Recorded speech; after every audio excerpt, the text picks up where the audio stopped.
Thanks for joining us for City Council Comments. I'm Steve Erickson along with Councilmember Ron Manning. Today we're talking about both the August 3rd and the August 16th City Council meetings. Thanks for being here today, Ron. You're welcome. We are happy to have you here, and August, summer is winding down quickly. Yeah, too quickly. Parents are excited though. Kids going back to school here in a couple weeks. I suppose. We'll start off by talking about Night to Unite, because our first meeting of the month was actually held a day later than normal because the first Tuesday in August is the night for people to get out and gather with their neighbors in the fight against crime. And it was a very successful Night to Unite, 116 parties. Yeah.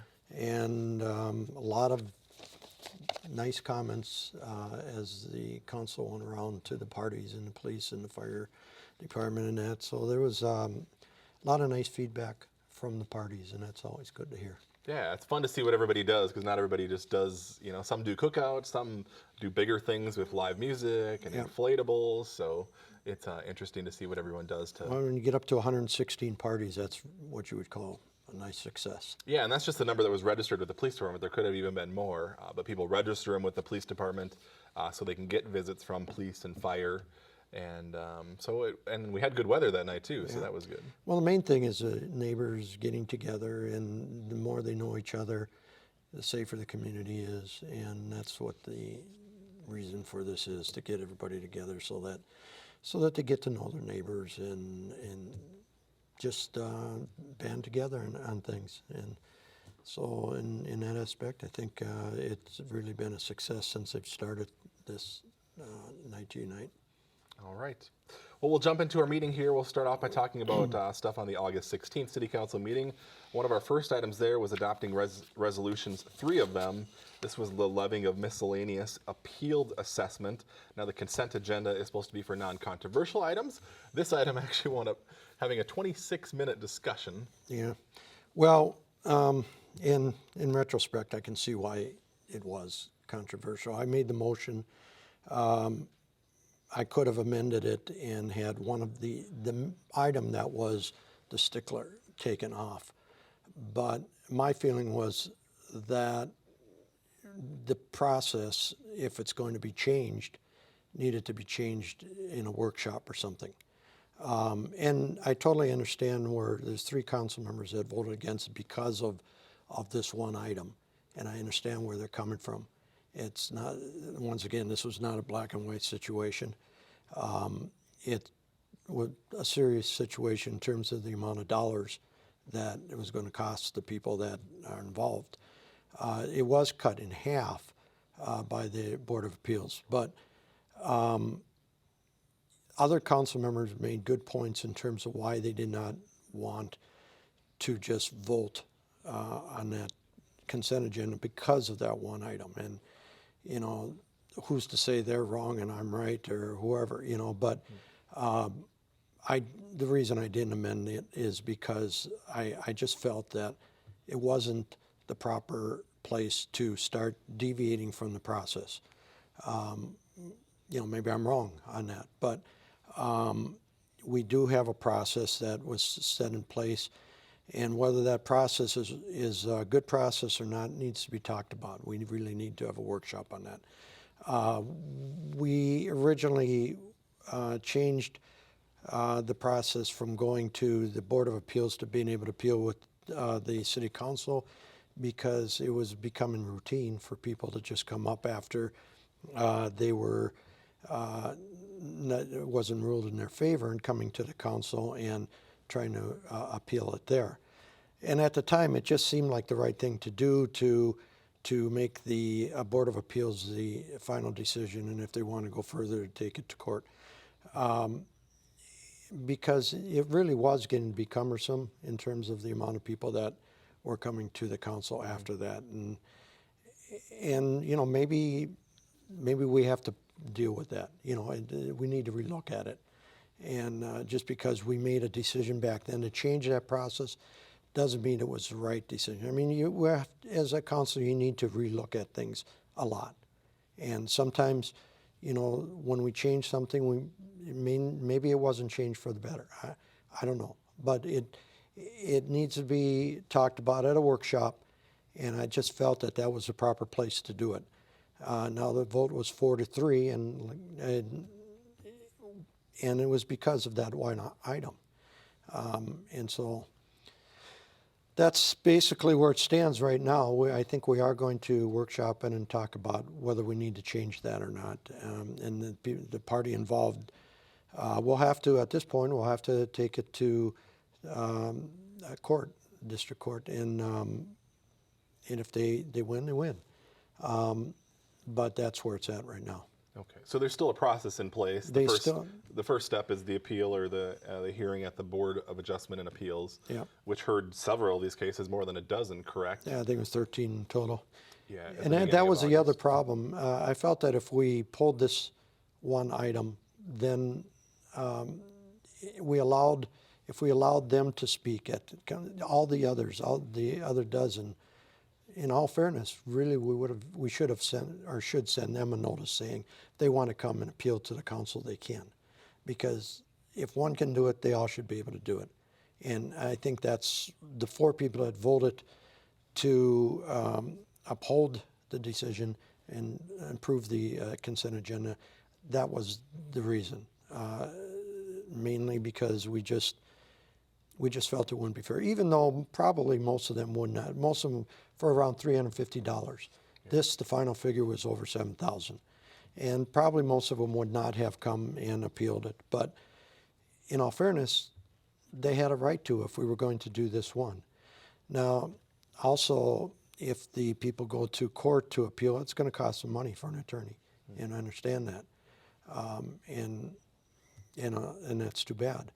I mean, I'm not happy about what the whole situation is.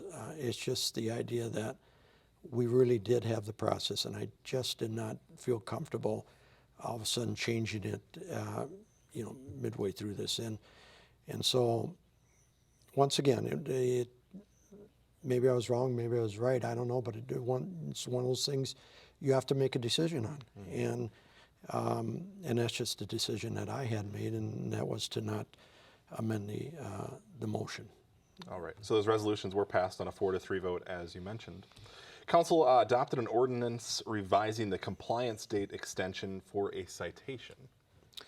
Yeah, that was they're changing it to a 90-day window, and the reason for that is because the way it was before, they were continuously having to go back and reassess and give them, an extension, and it was just taking more time doing it that way. Now with a 90-day window, they can look at it and see, well, okay, if these people, are continuously playing the system, then they can do something about that. But if it's just a situation where they know that they're not going to be done under the 30-day window, then immediately they can, they've got that 90 days to do it. It makes it more realistic, and that's the reason for it. All right. Council introduced an ordinance. We just talked about that. We'll move on to parking restrictions. That was also an introduction of an ordinance restricting parking on Crooked Lake Boulevard Service Road.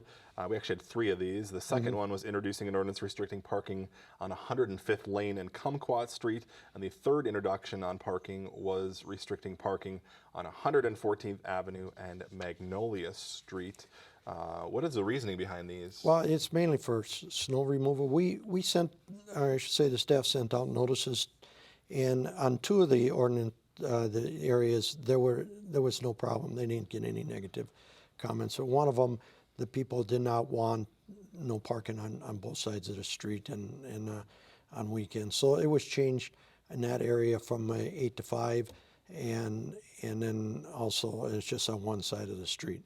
And then they sent out a notice, and they didn't get any negative feedback on that, so that's why we're going ahead with that. Okay, and then the third one was for? Well, there was 2 that we didn't get any negative feedback. The one was where they changed it, and there were one of them is a little area, and I think that was so that being able to see traffic come along. And it was just a traffic situation. But 2 of them, I think, were the snow removal. And like I said, it didn't only one of them was changed because of the neighbors not wanting it to be on both sides of the street. So it wasn't really anything big in terms of big decision. So it's introduced and they'll all be passed. Okay, so introduction of ordinance, just that it's introduced, it comes back to council Right. at a future date for formal adoption. Council adopted a resolution establishing the 2016-2017 Coon Rapids Ice Center rental rates.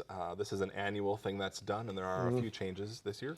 Yeah, nothing more than $5, and that wasn't on all of them, but it kind of brings it in line with the rest of the metro area in terms of what they charge on ice rates.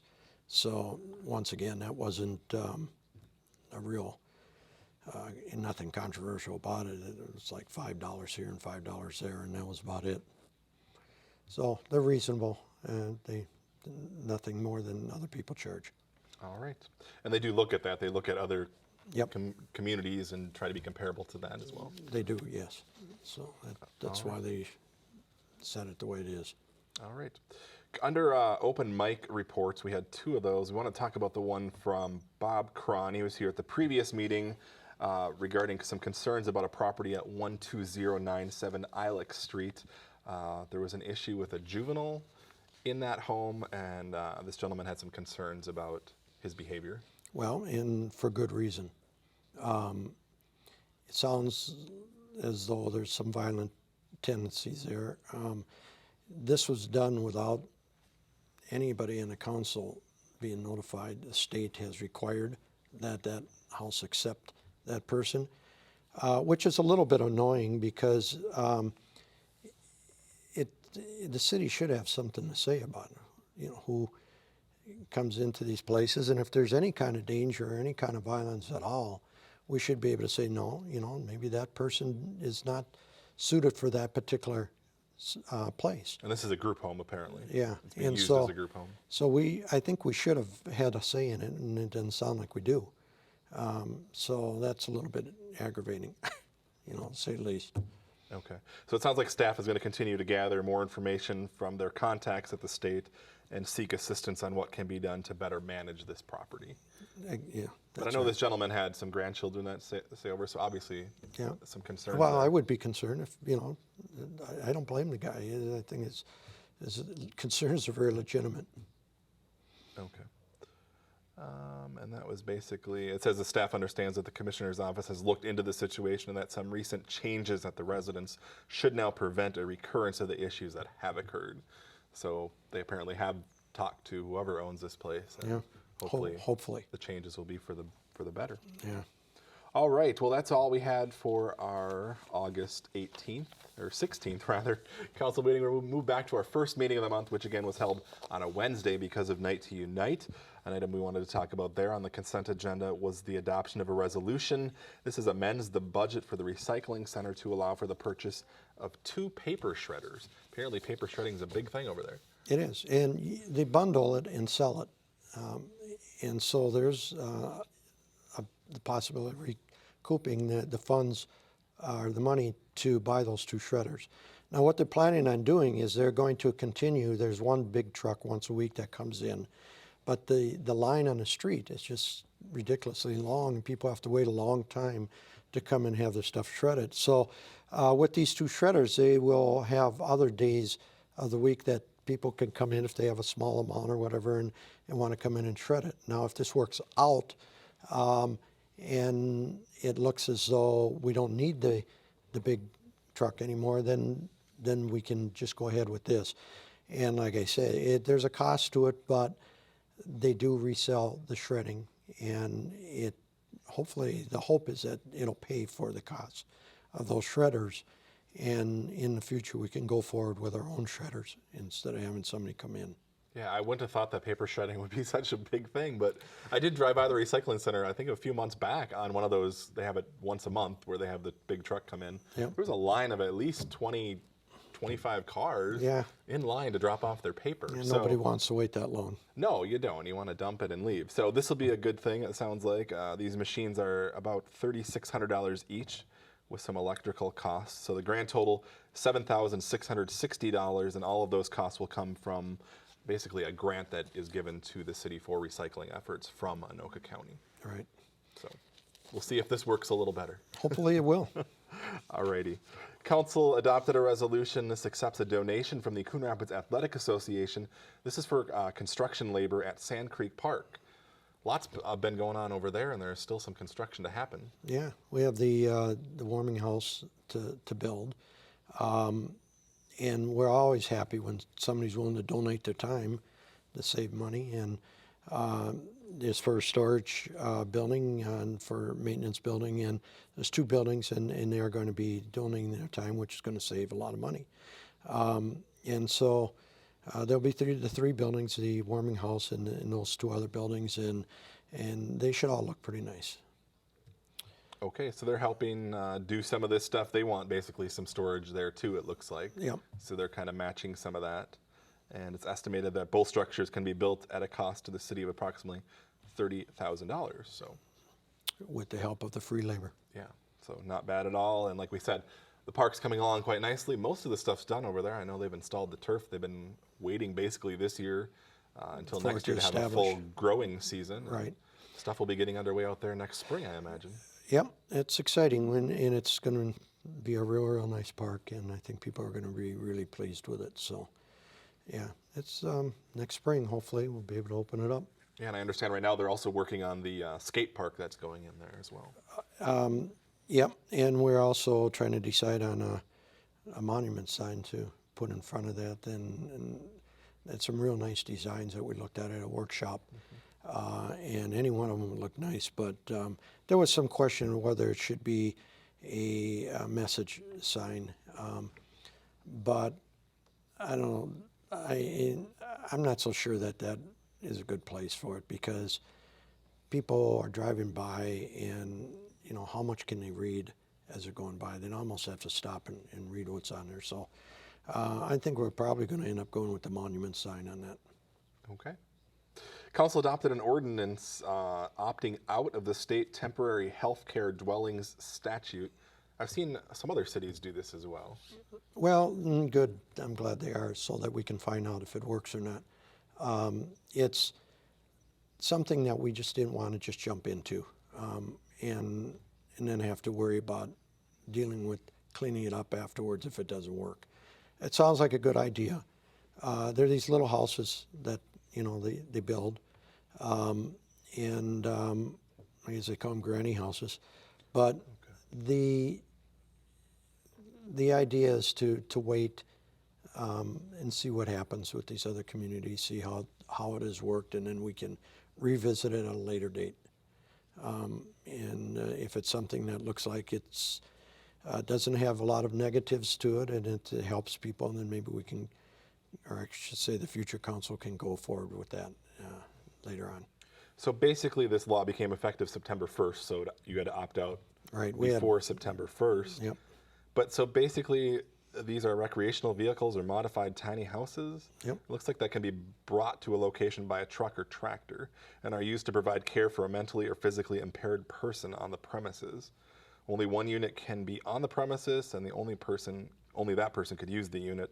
The permit would be valid for 6 months, which may be renewed once for an additional 6 months. So there are cities that are going to be doing this. There are There's cities some that aren't, apparently. Yep. And everyone that decided not to had to opt out. I don't know for sure how many cities are going to be involved in it at this point, but like I say, it sounds like a good thing. Anytime you're helping people is a good thing, but we'd just like to take a wait and see approach to it and see how it goes. All right. Council adopted a resolution of support for the Coon Creek Watershed District Headquarters project. This is exciting, something that's going to be added down on Coon Rapids Boulevard or close to it. Yeah, hopefully it's going to enhance the area. It's near that clay hole. It'll be back from that. We don't want it to be out in the middle, because that's part of the Riverwalk future development. But the building will be looked at after they've come up with the design. The council will have a say as to whether we want that design or not. And it sounds as though it's going to be nice, and with the creek right there, That's something that the watershed wanted. And so we'll just wait and see what they come up with. But everybody on the councils seemed to think that it would work and be a good idea there. All right, and I know they had looked at several different locations, including other cities, so it's Right. nice that they're planning and looking at Coon Rapids and planning to build here. Right, and I think that the creek, being right near the creek, is what made it so attractive to them. So it could be a good thing. We'll see. There's a wide range of what they think the buildings are going to cost, and I don't think it's going to be anywhere near the low range of what they're talking. So we'll have to see what, when they get the bids and everything, what they're saying after that. But right now, it's just in a planning stage. All right, so more to come on that. That is all the items that we have to talk about on that meeting. Of course, it is August, which now means primary election month. Used to be held later than that, but we had the primary here. We had 2 of the 4 seats that are on the general election ballot had more than 2 candidates, which forced a primary. And we now know who the candidates are in those 2 wards, Wards 1 and Ward 4. Right. Steve Wells was unopposed for at-large, so he's going to be unopposed in the election. On Ward 1, and I apologize if I'm pronouncing names wrong, Brad Greskowiak is one of the candidates that is going to the election, and Julia Stevens is the other one. So they will be the 2 candidates for Ward 1 in November. Which is Denise Clint's seat currently, and she has chosen not to run for re-election. Correct. And in Ward 2, there wasn't a primary. That's my ward, and I decided to not run. And the 2 that'll be running in that ward is Bill Kicker. I think that's Kicker, I think. Kicker, could be, okay. And Greg Leone. And so those 2 will be running in Ward 2. In Ward 4, Jenny Geisler is president council member, and Chuck Philipsek. Yep. Those 2 are going to be running for Ward 4 seat in November. So, good luck to all of them, and those are the candidates. Yeah, we had quite a few that filed for the 2 open seats, or the 2 that were contested in the primary. We had 6 candidates in one race and 5. That's quite a few in those seats. So That is, yeah. good luck to all those folks. Like I said, it'll be coming up here pretty quick, just a couple months away. Then all the presidential drama will be behind us too. Yep. Maybe or maybe not. And I will be sitting back and watching from afar. I'll say you won't be. We got you through the end of the year though, still. So. Yeah, well, it's been a good run, and I've worked with a lot of good people that have become good friends. I've just been lucky that way. I think the councils that I've been on have known how to do it without becoming dysfunctional and angry at each other, and that's a big step. So I hope the future councils continue with that. Any specific reason why you decided now is the time, or just I've time been to retire officially? with the school board and in this. It's been 22 years, and so I think that's long enough, and time for somebody else to step in, maybe some new ideas or whatever. You said you've been retired now for 16 years or so? Well, Or 15 years? from my guidance counseling Yeah. in Minneapolis, and I've been involved in this. So, yeah, I've enjoyed it. It's been, like I say, it's been a good run, and it's been very satisfying being able to have some say in some decisions on a lot of different things, and so it's something that I really am glad I decided to do, and good luck to the ones in the future. Yeah, and so we for sure will have 2 new faces on the city council, someone replacing Denise Clint and someone replacing you. Correct. All right. So that's it. All right, so November 8th, I believe, is the general election, which that'll be a busy day at the polls. It's going to be very busy. with the national Presidential election. and so, yep, it's going to be busy. Yeah, there was actually some concerns brought up at the one about some parking at. Well, yeah, one of the polls. I was my wife and I were election judges at in Ward 1, and that's at the sheriff's department, and it could get to be a problem. There's not a lot of places to park around there other than the parking lot. So I guess they're working on it. We'll see what happens. Yeah, and there was another one as well, I think, too. So they're looking at what maybe the options are for November. All right. Because it'll be a lot busier than the primary, which only had about a 7% turnout. That was boring. It makes a 15-hour day seem really long, but yeah, I have a feeling this next one's going to go fast. So Yeah, I know I went in to vote in Ward 1 in my precinct. I think I was person 35 at 4 in the afternoon or whatever. So okay. they looked a little bored, but Yeah. but still there to serve whoever came in. So that's good. All right, we should mention too that we have one final summer meeting coming up. If folks haven't got a chance to attend one, they have one more option. Yeah, and that is on the, what is it, 23rd Third, yep. At Kennedy Park. Kennedy Park. Yep. Okay. Yeah, and those have been a real success. People attend very well those meetings. Gives them a chance to find out what's going on in the city and ask questions. So, yeah, I hope that that one has a large turnout also. They start at 6:30 and go until all the questions are answered. Yep. And then we also have the movie in the park, which is going to be at the soccer center. Yep. And what?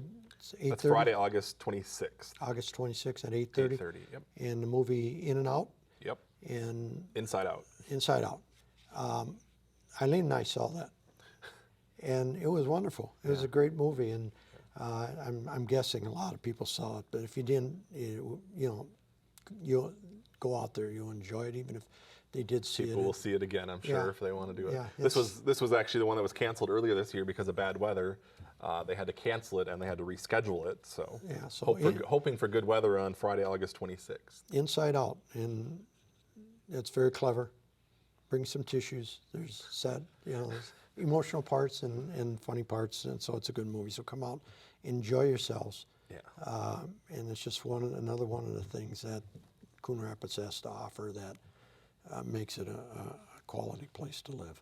Yeah, and then the movie's at 8:30 or dusk there, but beforehand they actually have concessions. They sell stuff there, and there are a few activities for the kids that you can pay for, but there is some other stuff there that happens beforehand. So get there early, get your spot, and then have fun. take part in some of those activities. And again, the final summer meeting will take place on Tuesday, August 23rd. Again, that's at Kennedy Park, which is in the far southern part of the city, 6:30 to 8 p.m. There's actually a new trail that connects Kennedy Park into the Springbrook Nature Center. So if you haven't had a chance, maybe you can walk there or head down to the Springbrook Nature Center before they just Coon did the Rapids ribbon is- cutting for the new building there. So Coon Rapids second to none in terms of trails. yeah, And so it's just another thing to be proud of for this city. And like you say, yeah, they can go maybe for the ribbon cutting and Springbrook Park Nature Center. And so it's some exciting things yet to come. And we'll look forward to them. all right. Well, we appreciate you being here today and talking to us about our 2 meetings in August. Thank you at home for watching, and we'll see you back here again after our 2 meetings in September.